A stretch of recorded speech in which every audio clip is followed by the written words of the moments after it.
How to replace a 2016 Chevy Tahoe 6-button remote battery. Now here's Sergeant Locksmith to show you how. Let's go and replace the battery on a Chevy Tahoe 6-button remote key fob.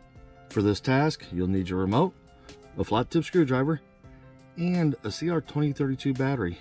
If your key ring is attached, it might be in your way, it might not. Go ahead, flip up, and on the back of the remote you'll see there's an indentation right there. Take your flat tip screwdriver, put it in and twist. Back cover comes off.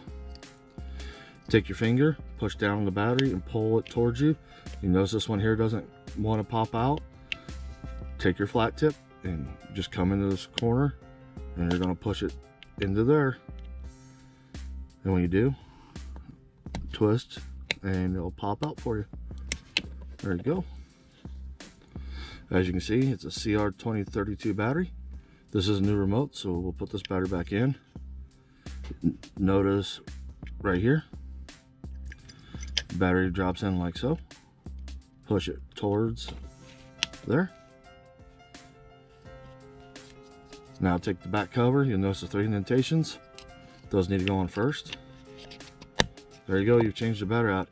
Hey, thanks again for watching. Let's be safe out there.